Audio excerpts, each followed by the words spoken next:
Well, I'm here with Cody. Ann is the Director of Policy and Global Outreach for BlazeSports America. And sports has been a pretty big part of your life, I'd say. Yeah, I would say that. I would say that too. You're a Paralympian. Yes. And fairly successful Paralympian. Mm-hmm. Mm-hmm. I know you've worked in rehabilitation centers in your career, where sport was a big part of that, and yes. I know you had the privilege of working with the '96 Paralympic Games. Yes, that's right. That's right. How was that experience? Oh, it was amazing. It was amazing. You know, working on an organizing committee for our games is like, I mean, it takes so many thousands of people to engage in an activity like that. And working on the Paralympic Games presents the opportunity to transform the way a host city views people with disabilities. And the Paralympic Games, you know, coming to a city and a country is a really it's a great honor, and it's a great opportunity. And so with the Atlanta Games, we seized that opportunity to really take public understanding of disability and the abilities of people with disabilities, particularly Paralympic athletes, to a whole nother level, and to really expose Americans to sport and athletes with disabilities, because that helps shape people's imagination and views of what's possible, instead of, you know, having people stuck in the sort of the views of disability as something that is, you know, really limiting, and there's a lot of stigma around it. It's a negative thing to have, and people who have a disability really can't do much. So, and I know you've parlayed that work and your past success as an athlete into a host of other professional activities. I know you've traveled the world. Working on various disability sport-related issues. You're a member of the IPC governing board, and obviously now work with BlazeSports America. Mm-hmm. But where would you be without sport today? Do you think it really has positively impacted your life? Oh, without question. Without question. It's always hard to imagine your life if you had taken a different path. And so at this point in time, with all of the opportunities that I've had and initiatives that I've been able to be a part of, you know, I just can't imagine living life in a different way, and, you know, with a different focus.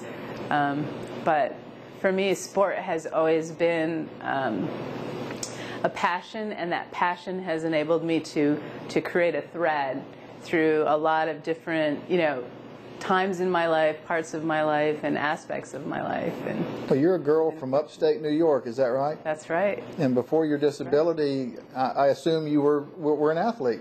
Yes. Yes, I was. I was very active. I was a varsity athlete in 4 sports. And I started playing organized sport when I was around 9 or 10 years old. And I'm one of the first beneficiaries of Title IX. And so, yes, sport was a big part of our culture in rural upstate New York. And that was something socially that was really rewarding, as well as I just, you know, loved competing, and I loved team sports in particular. So how did your disability impact upon those dreams you had as a younger girl? Well, when I acquired my disability, I was devastated, mostly because I thought my opportunities in sport were over, and I had such dreams and aspirations. I wanted to play sport in college and potentially earn a scholarship if that was possible. I had dreams of trying out for an Olympic team, and so when I became paralyzed, I thought, well, that's it. You know, my identity as an athlete is, you know, has to change, because I didn't know that there were opportunities. I was really fortunate that my high school coach who was also our physical education teacher for our high school, did a lot of research when I was in the hospital to figure out what types of activities and sports I could still participate in, because she knew that that identity that I had as an athlete was important, and that if sport could still be a part of my life, that would be a very positive influence and continue to be, and it would help shape me and give me direction. And so when I got discharged from the hospital and went back to school, she had individualized physical education classes set up for me. She had the weight room set up for me so that I could use that. She just took the initiative to figure out how to continue to include me in physical education and expose me to as many activities as possible so that I could figure out, so that I could, one, learn that there were still sports and activities that I could do, and also explore things that I might enjoy doing.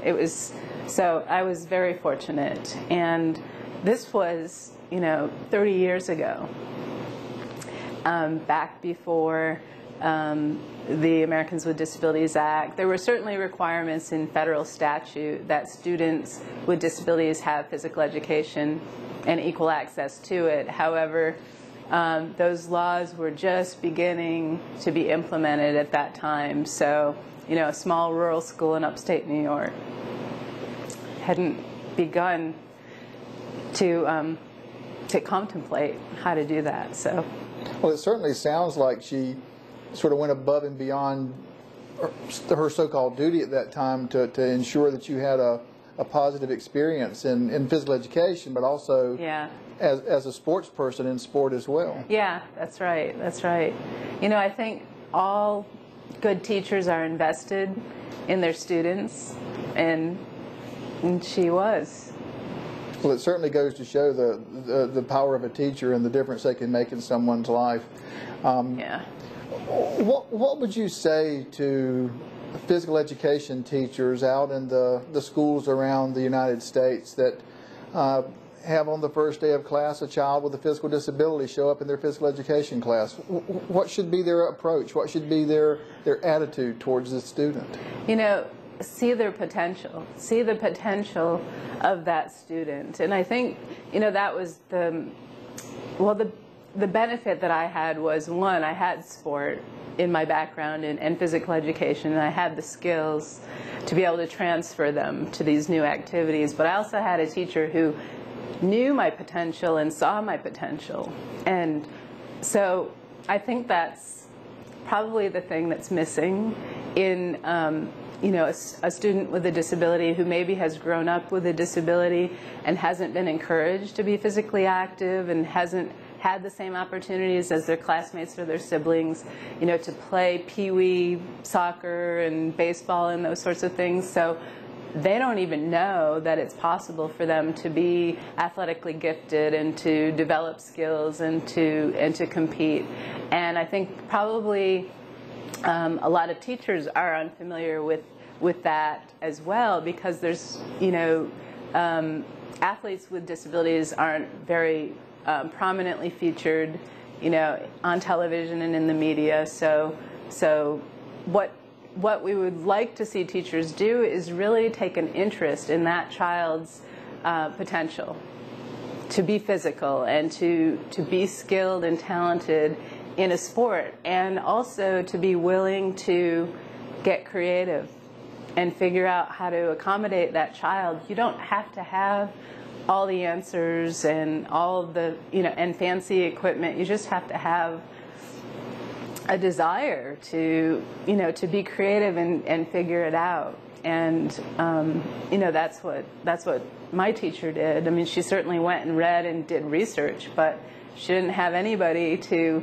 to help guide her. She just had to figure it out, and she figured it out with me. I mean, I was her best teacher. She was my best teacher in that respect, because, we would get on the basketball court and figure out what drills I could do,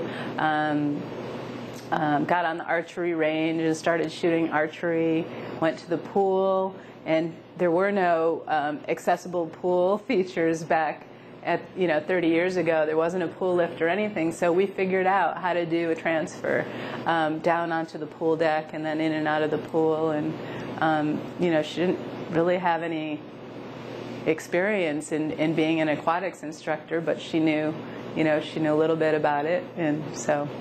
And what was your age when you acquired your disability? I was 16. So just a couple of years away from college. Yeah. Well, my last question, did you play sports in college? I did. I played varsity sports at a Division I Big Ten school, the University of Illinois, which had a women's varsity wheelchair basketball team. And I enrolled in that program at the University of Illinois, made the women's team, was a starter and varsity letter winner for 4 years, and went on to make several U.S. national teams and play wheelchair basketball for the USA internationally. Well, if any physical education teachers are tuning into this video, I certainly hope they hear what you just had to say and will take that inspiration and make sure that they go a little bit beyond their call to ensure that they give good, positive experiences to their students with disabilities, as your teacher obviously did for you. Yeah, thank you. Thank you, Ann. Yeah.